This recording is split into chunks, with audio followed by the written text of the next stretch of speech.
ಮಹಾಯೋಗಿ ಪುರುಷ ಅಮೋಘ ಸಿದ್ದೇಶ್ವರರ ದಿವ್ಯಾಮೃತವನ್ನು 2 ದಿನಗಳ ಪರ್ಯಂತ ತಾವು ಕೇಳ್ತಾ 3ನೇ ದಿನದಂದು ಪಾದಾರ್ಪಣೆ ಮಾಡ್ತಾ ಇದ್ದೆ.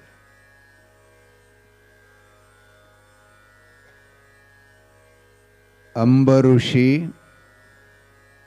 ದೌಮ್ಯ ಋಷಿ, ರೋಮೇಶ ಋಷಿ,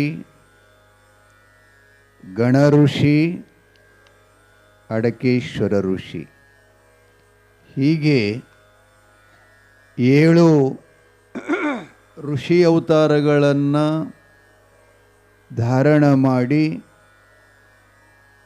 7 ಯುಗದ ಭಕ್ತಿಯ ಶಕ್ತಿಯ ಫಲವೇ 6ನೇ ಯುಗದಲ್ಲಿ ಓಂ ಋಷಿಯಾಗಿ ಉದ್ಭವವಾಗ್ತಾ ಇದೆ. 6ನೇ ಅವತಾರದ ಹೆಸರು ಓಂ ಋಷಿಯಾಗಿ.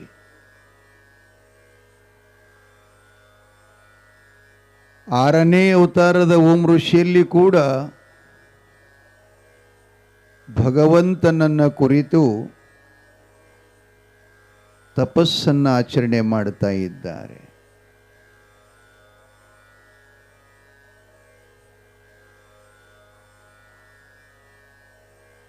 ತಪಸ್ಸಿನಲ್ಲಿ ಬಹಳ ಶಕ್ತಿ ಇದೆ, ಮಹತ್ವ ಇದೆ, ಸಾಮರ್ಥ್ಯ ಇದೆ. ಸಕಲ ಜೀವ ಕುಲಕೋಟಿಗೆಲ್ಲ ವರವನ್ನು ಕೊಡತಕ್ಕಂಥ ಪರಮಶಕ್ತಿ ಅದರಲ್ಲಿದೆ.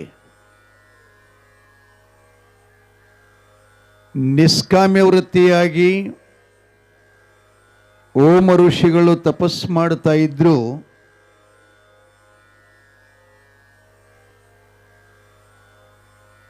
ಆ ತಪಸ್ಸಿನ ಮಹಿಮೆಯನ್ನು ಕುರಿತು, ತಪಸ್ಸಿನ ಅಗಾಧವಾದಂಥ ಶಕ್ತಿಯನ್ನು ಕುರಿತು ನಾರದ ಮಹಾಸ್ವಾಮಿಗಳು ಇಂದ್ರ ಸಭೆಯೊಳಗೆ ಪ್ರವೇಶ ಮಾಡಿದ್ರಂತ ಅದನ್ನೆಲ್ಲ ಹೇಳ್ದ.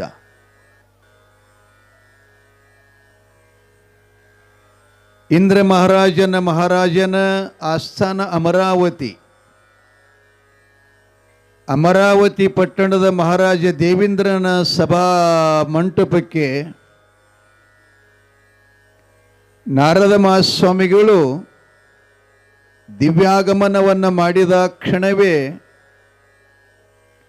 ಅಲ್ಲಿರುವಂಥ ದೇವತೆಗಳು, ಗಂಧರ್ವ, ಕಿನ್ನರ, ಕಿಂಪುರುಷ, ನೃತ್ಯಕರು, ಗಾಯಕರು ಮಹಾರಾಜ ಇಂದ್ರದೇವನ ಸ್ತುತಿ ಮಾಡತಕ್ಕಂಥ ಸಂಸ್ಕೃತ ಪಂಡಿತರು, ಸಪ್ತ ಋಷಿಗಳ ಮಧ್ಯದಲ್ಲಿ ಆತ ರತ್ನಖಚಿತವಾಗಿರತಕ್ಕಂಥ ಸಿಂಹಾಸನಾರೂಢನಾಗಿ ವಿರಾಜಮಾನನಾಗಿದ್ದಾನೆ. ಆ ಸಭಾಮಂಟಪಕ್ಕೆ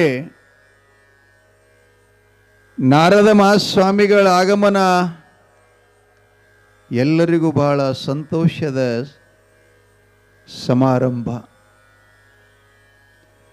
ನಾರದನು ನಾರಾಯಣ ನಾರಾಯಣ ಅಂತ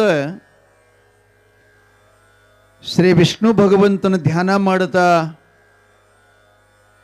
ಸಭಾದಲ್ಲಿ ಪ್ರವೇಶ ಆಗಿದ್ದ ಕೂಡಲೇ ಎಲ್ಲ ಸಭೆಯು ಕೂಡ ಶಾಂತವಾಯಿತಂತೆ. ಇಂದ್ರದೇವನು ತನ್ನ ಸಿಂಹಾಸನವನ್ನು ಬಿಟ್ಟು ತ್ರಿಲೋಕ ಸಂಚಾರಿಯಾಗಿರತಕ್ಕಂಥ ಬ್ರಹ್ಮಮಾನಸ ಪುತ್ರ ನಾರದ ಮಹಾಸ್ವಾಮಿಗಳಿಗೆ ತಾನು ಎದ್ದು ನಿಂತ್ಕೊಂಡು ಎದುರು ಹೋಗಿ ಅವರಿಗೆ ಸ್ವಾಗತವನ್ನು ಬಯಸ್ತಾ ಇದ್ದಾನೆ. ಅದು ಒಂದು ನಮ್ಮ ಸಂಸ್ಕೃತಿ.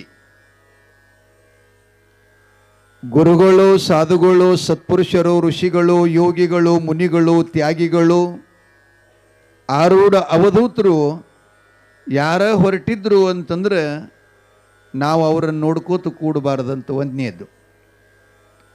ಎರಡನೇದು, ತಾಯಿ ತಂದೆಗಳ ಎದುರುಗಡೆ ಮಕ್ಕಳು ಕೂತ್ಕೋಬಾರದಂತ.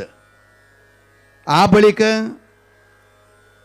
ಧರ್ಮಪತ್ನಿಯಾದವಳು ಗಂಡ ಹೊರಗಡೆಯಿಂದ ಮನೆಯೊಳಗೆ ಬರ್ತಾ ಇದ್ರು ಅಂತಂದರೆ ಆ ಎಮ್ಮ ಪತಿದೇವನು ಮನೆಯೊಳಗೆ ಬರುತ್ತಿರುವುದನ್ನು ಕುತ್ಕೊಂಡು ನೋಡಬಾರ್ದಂತ. ಅವ್ರನ್ನ ಬರೆದು ನೋಡಿದ್ದ ಇಲ್ಲೋ ಎದ್ದು ನಿಂತ್ಕೊಂಡು ಅವರು ಬಂದು ಕೂಡೋ ತನಕ ಹೆಂಡತಿನೂ ಕೂಡ ಕೂಡಬಾರದು ಅಂತ ನಮ್ಮ ಭಾರತೀಯ ಸನಾತನ ಸಂಸ್ಕೃತಿ ಇದೆ. ಅದರಾಗ ನೀವು ಹ್ಯಾಂಗೆ ಮಾಡ್ತೀರಿ ನನಗೆ ಗೊತ್ತಿಲ್ಲವ. ಅಂದರೆ ಸಂಸ್ಕಾರ ಪದ್ಧತಿ ಇದೆ. ಅದು ದೊಡ್ಡವರು ಬಂದಾಗ ಸಣ್ಣವರು ಕೂತ್ಕೋಬಾರ್ದು.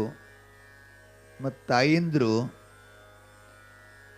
ಅವ್ರ ಮನೆಯಾಗೇನು ಹಿರಿಯರು ಮನೆ ಕಡೆ ಬರ್ತಿದ್ರು ಅಂತಂದ್ರೆ ಕಾಲು ಚಾಚಿ ಕೂಡಬಾರ್ದಂತ್ರಿ. ಆ ಬಳಿಕ ಹೊಸ್ತಲ ಮ್ಯಾಗ ಕೂಡಬಾರ್ದಂತ್ರಿ, ಒಳ್ಳ ಮ್ಯಾಗ ಕೂಡಬಾರ್ದಂತ. ಆ ಬಳಿಕ ತಲೆ ಮ್ಯಾಗಿನ ಶರಗ ತೆಗೆದು ಎರಡೂ ಕೈಲಿ ತಲೆ ಹರ್ಕೋಬಾರದು.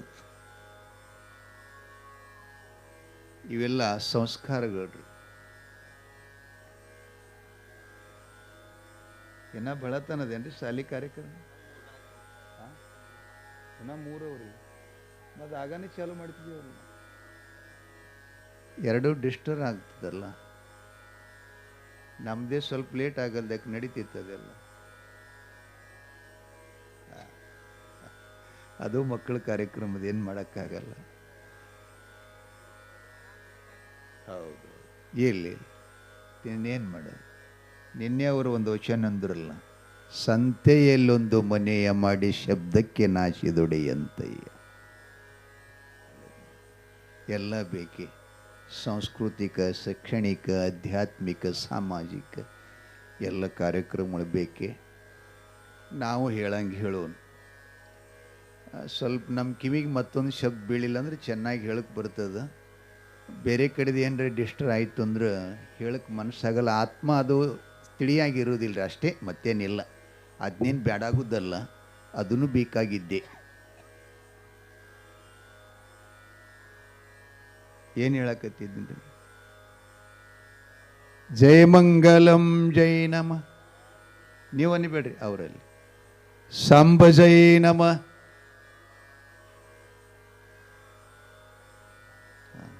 ಅದ್ರಲ್ಲಿ ನೀವು ಅಲ್ಲಕತ್ತೀರಿ, ಆ ಸೌಂಡ್ದಾಗ ಕೇಳಿಸಲಾಗಿದೆ ನನಗೆ. ಜೋರ್ಲಿ ಅನ್ರಿ. ಸಾಂಬ ಜೈ ನಮ. ಹಿಂಗೆ ಅನ್ಬಾರ್ದು, ಹೆಣದ ಮುಂದೆ ಕೂತಂಗ ಜೋರ್ಲಿ ಅನ್ಬೇಕು. ಗುರು ಸಿದ್ಧಲಿಂಗ ಮಹಾರಾಜ್ ಕಿ, ಶಂಕರಲಿಂಗ ಮಹಾರಾಜ್ ಕಿ, ಷಡಕ್ಷರಿ ಸಿದ್ಧರಾಮೇಶ್ವರ ಮಹಾರಾಜ್ ಕಿ, ಮುರುಘರಾಜೇಂದ್ರ ಮಹಾರಾಜ್ ಕಿ, ಸಕಲ ಸಾಧು. ಸಂತೋಷ, ಬಹಳ ಸಂತೋಷ. ಸಂಸ್ಕಾರಿದು. ಇಷ್ಟೆಲ್ಲ ಯಾಕೆ ಹೇಳಿದೆ ನಾನು?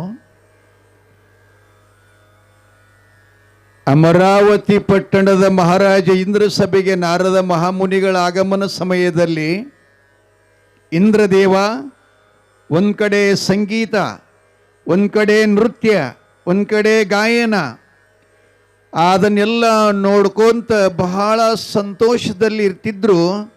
ನಾರದ ಮಹಾಸ್ವಾಮಿಗಳನ್ನು ದೂರ್ಲೆ ನೋಡಿಕೊಂಡು ಸಿಂಹಾಸನವನ್ನು ಬಿಟ್ಟು ಎದ್ದು ಹೋಗಿ ಅವರ ಶ್ರೀಚರಣಕ್ಕೆ ನಮಸ್ಕರಿಸಿ ತಮ್ಮ ಸಭಾಗಣಂಗೆ ಆಗಮನ ಮಾಡಿಕೊಂಡ್ರು.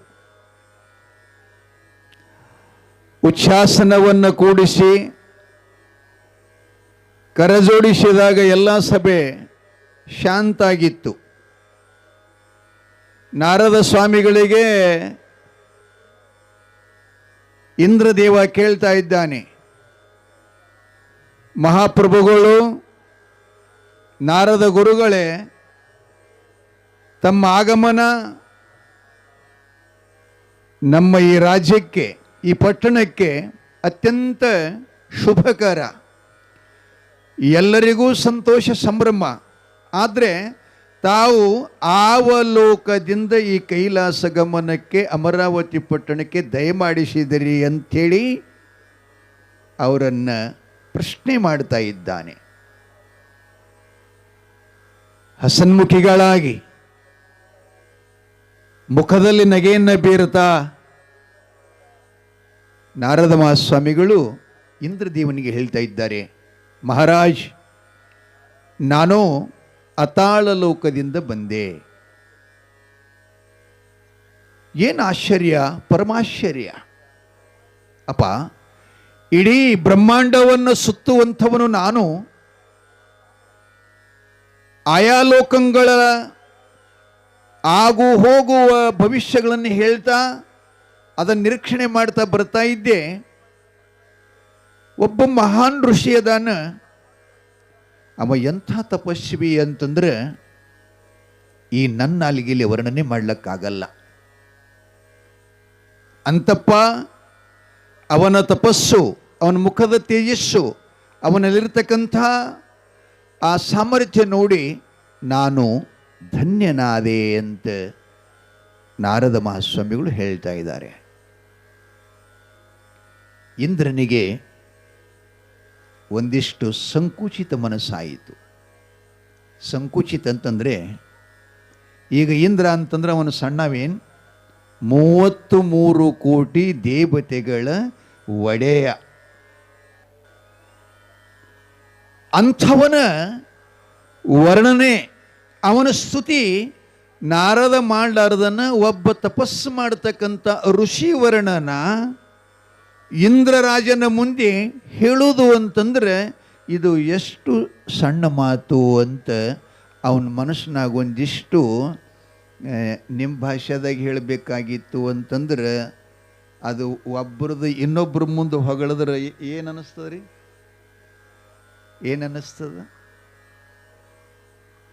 ಏನನ್ನಿಸ್ತದ? ಹೊಟ್ಟೆ ಕಿಚ್ಚ. ಇಷ್ಟು ನಾ ದೊಡ್ಡವಾಗಿದ್ರೂ ಇಡೀ 33 ಕೋಟಿ ದೇವತೆಗಳ ಪರಿಪಾಲನೆ ಮಾಡತಕ್ಕಂಥ ಮಹಾರಾಜನಾಗಿದ್ದರೆ ನನ್ನ ಎದುರುಗಡೆ ಒಬ್ಬ ತಪಸ್ಸು ಮಾಡ್ತಕ್ಕಂಥ ಸಾಧುನ ವಿಚಿತ್ರ ಸಂಗತಿ ಹೇಳ್ತಾನಲ್ಲ, ಹಂಗಾರೆ ನನಗಿಂತಲೂ ಅವನ ಕೀರ್ತಿ ಜಾಸ್ತಿ ಆಗ್ತದೆ ಅಂತ ಸಂಕುಚಿತ ಅಂದ್ರೆ ಸಣ್ಣ ಮನಸ್ಸು ಆಗಿ ಅವ ಎಲ್ಲಿ ಅದಾನ ಆ ಋಷಿಯ ಭಕ್ತಿಯನ್ನು ಪರೀಕ್ಷೆ ಮಾಡಲೇಬೇಕು ಅಂತ ಮನುಷ್ಯನೊಳಗೆ ನಿರ್ಧಾರ ಮಾಡಿಕೊಂಡ. ಆ ಬಳಿಕ ಒಬ್ಬನೇ ಹ್ಯಾಂಗೆ ಹೋಗೋದು ಅಂಥೇಳಿ ಕೈಲಾಸಕ್ಕೆ ಬರುತ್ತಾನೆ. ಶಿವನಿಗೆ ಶರಣು ಹೋಗುತ್ತಾನೆ.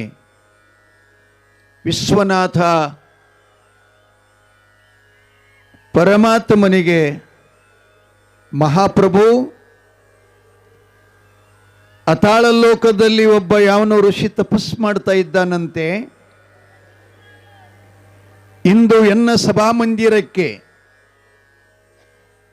ಬ್ರಹ್ಮಮಾನಸ ಪುತ್ರ ನಾರದ ಮಹಾಸ್ವಾಮಿಗಳು ಬಂದು ಆಗಮಿಸಿ ತನ್ನ ಸುಸ್ಮಾರ ಕಂಠದಿಂದ ಸಂಗೀತದ ವೀಣೆಯೊಂದಿಗೆ ಆ ತಪಸ್ವಿಯ ಕೀರ್ತಿಯನ್ನು ನನ್ನ ಮುಂದೆ ಹೇಳಿದಾನೆ.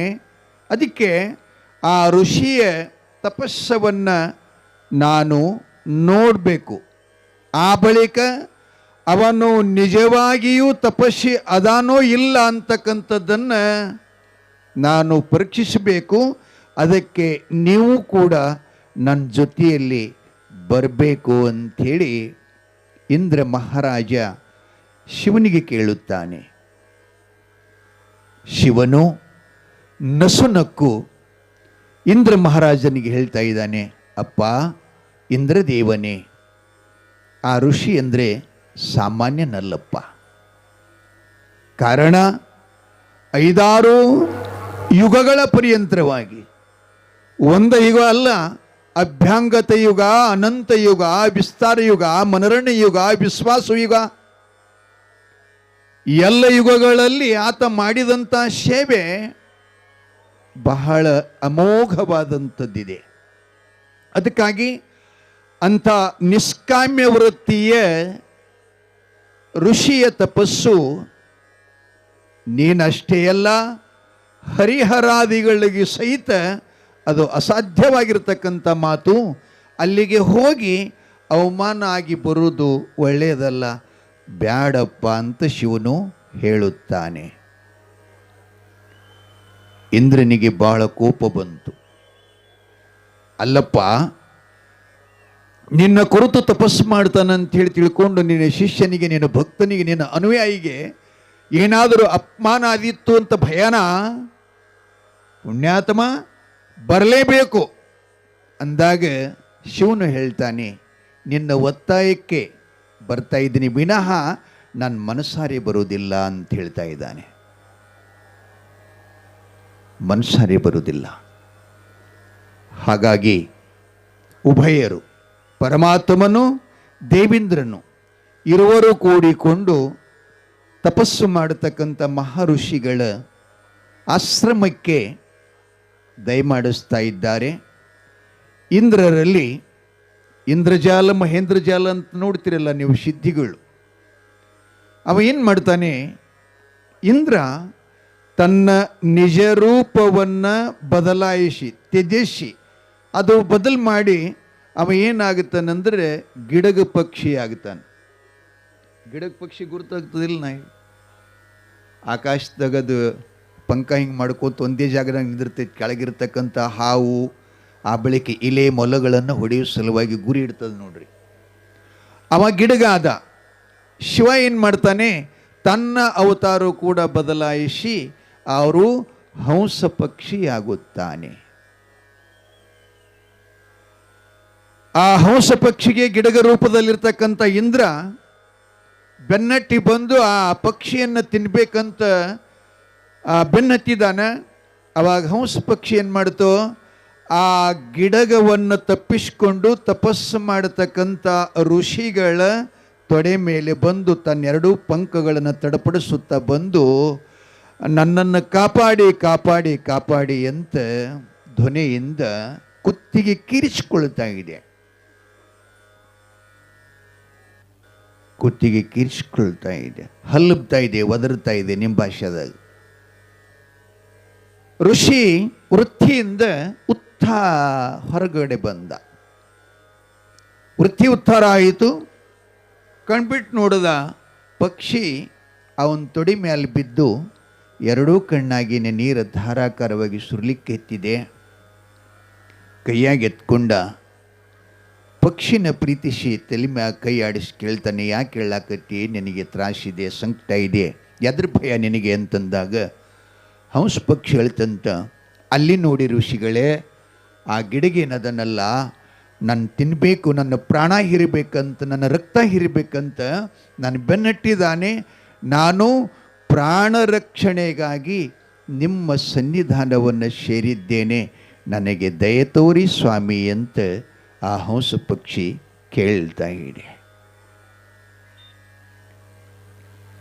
ನಮ್ಮ ಗಾಡಿಗಳ ಮೇಲೆ ಬರ್ಲಿಕ್ಕತ್ಯಾರೀಗ KSRTC ಬಸ್ಸಿನ ಮೇಲೆ ಇದೇ ಒಂದು 6 ತಿಂಗಳಾಯ್ತು 4 ತಿಂಗಳಾಯ್ತು ಬರ್ಲಿಕ್ಕತ್ಯಾರ. ಏನಂತ, ಪ್ರಾಣಿಗಳ ಮೇಲೆ ದಯೆ ತೋರಿ ಅಂತ. ನಮ್ಮ ಕರ್ನಾಟಕ ಬಸ್ಸಿನ ಮೇಲೆ ನೋಡ್ತಾ ಇದ್ದೀನಿ ನಾನು, ದಯೆ ತೋರಿ ಅಂತ.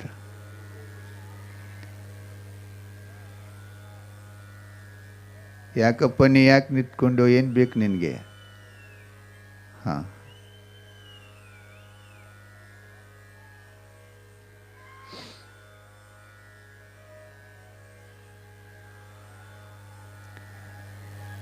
ಏನು ಹೇಳಕತ್ತಿದ್ನಪ್ಪ? ಪ್ರಾಣಿಗಳ ಮೇಲೆ ದಯೆ ತೋರಬೇಕು. ಆ ಬಳಿಕ 900 ವರ್ಷಗಳ ಹಿಂದೆ ಬಸವಣ್ಣನವರು ಅನುಭವ ಮಂಟಪದಲ್ಲಿ ದಯವು ಬೇಕು ಸಕಲ ಪ್ರಾಣಿಗಳಲ್ಲಿ ಅಂತ ಘೋಷಿಸಿದರು. 63 ಮಂದಿ ಶರಣರ ಮಧ್ಯದಲ್ಲಿ. ಅದಕ್ಕೂ ಪೂರ್ವ ಅಹಿಂಸೋ ಪರಮೋ ಧರ್ಮ ಅಂತಿತ್ತು. ಒಟ್ಟಾರೆ ಪ್ರಾಣಿಗಳನ್ನು ಹಿಂಸೆ ಮಾಡಬಾರ್ದು ಅಂತ ನಮ್ಮ ವೇದಾಂತ ಅದನ್ನು ಪರಿಗಣಿಸಿದೆ ಖಂಡಾಯವಾಗಿ. ಆದರೆ ಈಗೆಲ್ಲ ನಾವು ಪ್ರಾಣಿಗಳ ಹತ್ಯೆ ಭಾಳ ಮಾಡಾಕತ್ತೀವಿ.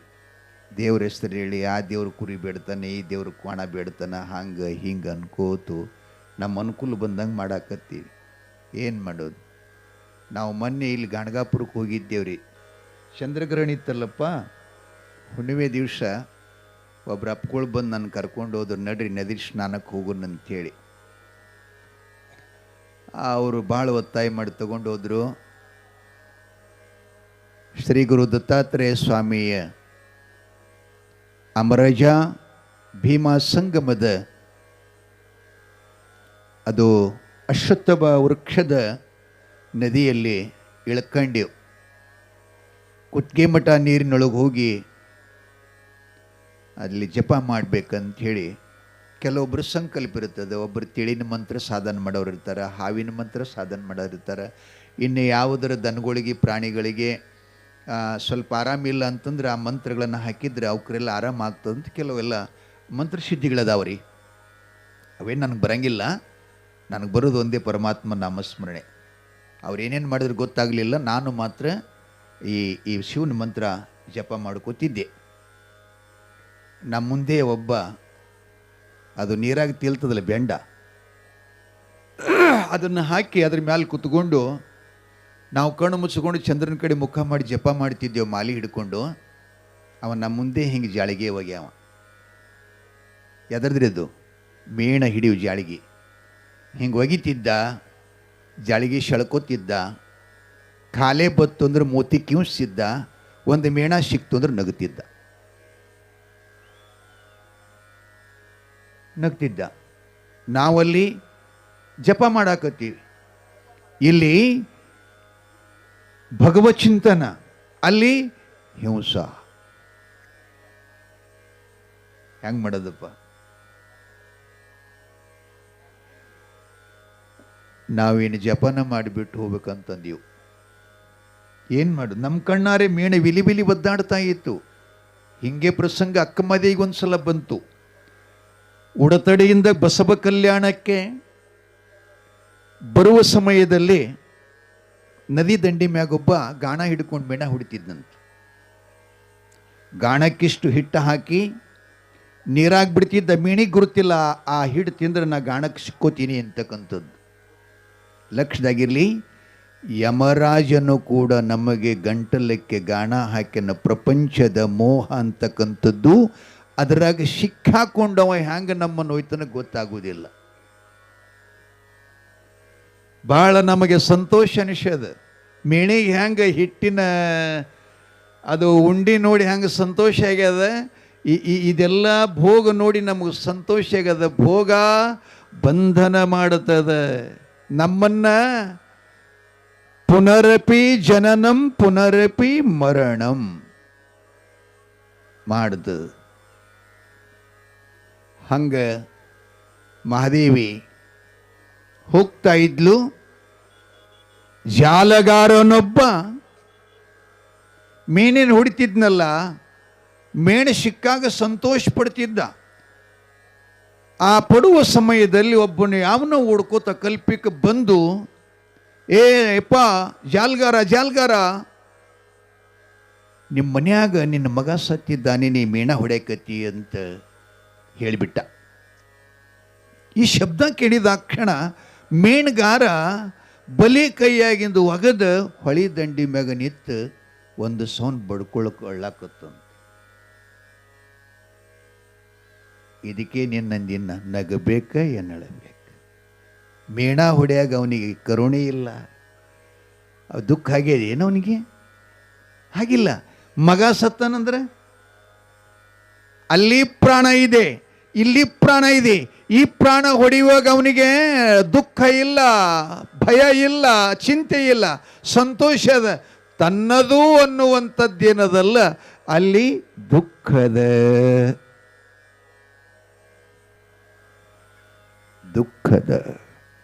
ಮಹಾದೇವಿ ನಗಾಕತ್ಲಂತ.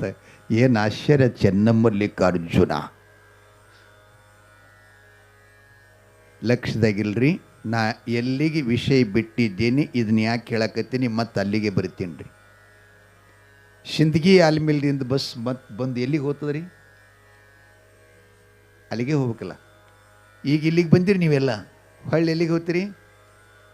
ಮತ್ತೆಲ್ಲಿ ಹೋಗೋಣ ಮುತ್ತೆ ಗೊತ್ತಾಗಲ್ಲ. ನಮ್ಮ ಮನೆಗೆ ಹೋಗ್ತೀವಿ. ಹಾಗೆ ನಾನು ಎಲ್ಲಿದ್ದು ಬಂದಿದ್ದೇನೆ ಅಲ್ಲಿಗೆ ಹೋಗಬೇಕು. ಇಲ್ಲಿ ಏನು ನಡೆದದ ವಿಷಯ ರೀ ಇವತ್ತು? ಏನು ನಡೆದದ? ತಪಸ್ಸು ಮಾಡುವಂಥ ಓಮ ಋಷಿಯ ತೊಡೆಯ ಮೇಲೆ ಹಂಸ ಪಕ್ಷಿಯು ಪ್ರಾಣ ಭಿಕ್ಷೆಯನ್ನ ತಪಸ್ವಿಗೆ ಕೇಳಾಕತ್ತಿದೆ. ಋಷಿಗೆ ಕರುಣ ಬಂದಿದೆ. ನಿಜಗುಂಡ ಶಾಸ್ತ್ರದಲ್ಲಿ ಕೂಡ ಹೇಳ್ತಾನೆ, ಕರುಣವಿರಲಿ ಜೀವರುಳು. ದುರಿತ ಕರ್ಮ ನೊಲ್ಲದಿರು, ಪುಣ್ಯವನೇ ಮಾಡು, ಹರನಡಬಿಡಿ ಶಾಂತರೊಡನಾಡು, ಕರುಣವಿರಲಿ ಜೀವರುಳು. ಕರುಣೆ ಇಲ್ಲಂದ್ರೆ ನೀವು ಯಾವ ದೇರಿಗೆ ಹೋದರೂ ಉಪಯೋಗ ಇಲ್ಲ, ಎಷ್ಟು ಪುರಾಣ ಕೇಳಿದ್ರೂ ಉಪಯೋಗ ಇಲ್ಲ, ಪ್ರಯೋಜನ ಇಲ್ಲ, ಫಲಪ್ರಾಪ್ತಿ ಆಗಲ್ಲ. ಕರುಣೆ ಬೇಕು ಮನುಷ್ಯನಲ್ಲಿ. ಋಷಿ ಆ ಪಕ್ಷಿ ಕಣ್ಬಿಡೋದು ನೋಡಿ ಹೃದಯ ಅರಳುತು. ಕೈಯಾಗ ತಗೊಂಡ, ಭಯಪಡಬೇಡ, ಕಣ್ಣೀರು ಹಾಕಬೇಡ, ನನ್ನ ಆಶ್ರಯಕ್ಕೆ ಬಂದಿದ್ದಿ ಅಂತಂದ್ರೆ ನನ್ನ ಪ್ರಾಣ ಹೋಗಲಿ ಪರವಾಗಿಲ್ಲ, ನಿನ್ನನ್ನು ನಾನು ಬಿಟ್ಕೊಡೋದಿಲ್ಲ ಅಂಥೇಳಿ ಆ ಪಕ್ಷಿಗೆ ಧೈರ್ಯ ಹೇಳಿದ, ಆಶ್ರಯ ಕೊಟ್ಟ. ಆ ಬಳಿಕ ಆ ಗಿಡುಗೇನು ಗುರಿ ಹಚ್ಚಿತ್ತಲ್ಲ ಮ್ಯಾಲೆ, ಅದೋ ಮನುಷ್ಯನಂಗೆ ಮಾತಾಡ್ಲಿಕ್ಕತ್ತು. ಏ ಸಾಧು, ಏ ಋಷಿ, ಏ ಮುನಿ, ಆ ಪಕ್ಷಿ ನನ್ನ ಆಹಾರ, ನಾನು ಸಸ್ಯಾಹಾರಿ ಅಲ್ಲ, ನಾನು ಮಾಂಸಾಹಾರಿ. ನಾ ಹಣ್ಣು ಹಂಪಲು ತಿನ್ನವಲ್ಲ, ನಾನು ರಕ್ತ ಮಾಂಸವನ್ನೇ ತಿನ್ನುವುದೇ ನನಗೆ ಪರಮಾತ್ಮ ಮೂಡಿಸಿದ್ದಾನೆ. ಅದಕ್ಕೆ ಆ ಪಕ್ಷಿನ ಬಿಸಾಕು, ನಾನು ಅದನ್ನು ತಿಂತೀನಿ ಅಂತ ತಪಸ್ವಿಗೆ ಹೇಳಿದಾಗ ಅವ ಹೇಳುತ್ತಾನೆ, ನನ್ನ ಕಣ್ಣಿಗೆ ಬೀಳಲಾರ್ದನ ಆಗಿತ್ತು ಅಂತಂದ್ರೆ ನಾನೇನು ಅದಕ್ಕೆ ಮಾಡ್ತಾ ಇಲ್ಲ, ನನ್ನ ಆಶ್ರಯಕ್ಕೆ ಬಂದಿದ್ದೆ. ಮನುಕುಲದ ಧರ್ಮ ಏನು ಹೇಳ್ತದೆ? ದಯವಿಲ್ಲದ ಧರ್ಮ ಅದಾವುದಯ್ಯ. ಏನು ಮಾಡೋದು? ಯಾವ ಧರ್ಮ ಇದ್ರೆ ತಗೊಂಡು ಮಾಡೋದೇನದ? ದಯಾನ ಇಲ್ಲಂದ್ರೆ ಏನು ಮಾಡೋದು? ದಯವಿಲ್ಲದ ಧರ್ಮ ಯಾವುದು? ಈ ಪಕ್ಷಿ ಬಂದು ಬಿದ್ದದು ಯಾರ ತೊಡಿ ಮ್ಯಾಗ? ಓಮ ಋಷಿಗಳ ತೊಡಿ ಮೇಲೆ. ಅವಾಗ ಋಷಿಗಳು ಹೇಳಿದ್ರು, ಭಯಪಡಬೇಡ, ಚಿಂತೆ ಮಾಡಬೇಡ, ನಿನ್ನ ಪ್ರಾಣ ರಕ್ಷಣೆ ಮಾಡೋ ಹೊಣೆ ನನ್ನದು ಅಂತಂದು ಕೂಡಲೇ ಗಿಡಗಂತಿತ್ತಲ್ಲ, ಬಿಡೋಪ್ಪ, ಏನು ಹಸ್ಕೊಂಡು ಕೂತಿಯದು, ನನ್ನ ಆಹಾರ ಹಸಿವೆಯಾಗಿದ್ದು ನನಗೆ, ಬಿಡೋ ಅಂತಂದಾಗ ಋಷಿ ಹೇಳ್ತಾನಂತೆ, ಆ ಪಕ್ಷಿನ ಬಿಟ್ಕೊಡೋದಿಲ್ಲ. ಆ ಪಕ್ಷಿ ಎಷ್ಟು ವಜ್ಜಿದೆಯೋ, 1 kg ಇದೆಯೋ, 1.25 kg ಇದೆಯೋ, ಅರ್ಧ kg ಇದೆಯೋ, 1/4 kg ಇದೆಯೋ, ಎಷ್ಟದ ಅದನ್ನು ಒಂದು ತಕ್ಕಡಿ ಒಳಗಿಡ್ತೀನಿ. ಇಷ್ಟು ಒಂದು ಕಡೆ ಆ ತಕ್ಕಡಿ ಒಳಗೆ ಪಕ್ಷಿ, ಅದರ ಸಮಾನವಾಗಿರತಕ್ಕಂಥ ಮಾಂಸ ನನ್ನ ಶರೀರದೊಳಗಿಂದ ಕೊಡ್ತೀನಿ ಅಂದತ್ತೀವ. ಏನಂತಂದ್ರೆ ಅವರು, ನನ್ನ ಶರೀರದೊಳಗಿನ. ಯಾಕೆ? ಇದನ್ನು ಬಿಟ್ಟು ಮತ್ತೊಂದು ಏನಾದರೂ ಹೊಡೆದು ಕೊಡ್ಲಿಕ್ಕೆ ಬರ್ತಿತ್ತು, ಹಿಂಸನೇ ಐತಲ್ಲ, ಇದರ ಬದಲಾಗಿ ಮತ್ತೊಂದು ಪ್ರಾಣಿ ಪಕ್ಷಿ ಹೊಡೆದು ಕೊಡ್ಲಿಕ್ಕೆ ಬರ್ತಿತ್ತು. ಆದರೂ ಕೂಡ ಋಷಿಗಳೇನಂತಾರೆ, ನನ್ನ ದೇಹದೊಳಗಿರತಕ್ಕಂಥ ಮಾಂಸನ ಕೊಡ್ತೀನಿ ಅಂತೇಳಿ ಚೂರಿ ತಗೊಂಡು ತಕಡಿ ಮಾಡಿ, ಒಂದು ತಕಡಿಯಾಗ ಪಕ್ಷಿ ನಿಡ್ತಾನ, ಒಂದು ತಕಡಿಯೊಳಗೆ ತನ್ನ ಬಲ್ತೊಡೆಯನ್ನು. ಕಲ್ಯಾಣದಲ್ಲಿ ಸಮಗಾರ ಹರಳಯ್ಯನವರು ಬಸವಣ್ಣವರು ಶರಣಾರ್ಥಿಯ ಪ್ರತೀತವಾಗಿ ಕಾಣಿಕೆ ಕೊಡ್ಬೇಕಂತೇನು ತೊಡೆ ತೊಗಲನ್ನು ಹರಿದ್ರಲ್ಲ, ಅವ್ರ ಹೆಂಡತಿ ಹೆಸರು ಏನ್ರಿ? ಯಪ್ಪ, ಹರಳಯ್ಯನ ಹೆಂಡತಿ ಹೆಸರು ಏನು? ಸ್ವಾಮಿಗಳು.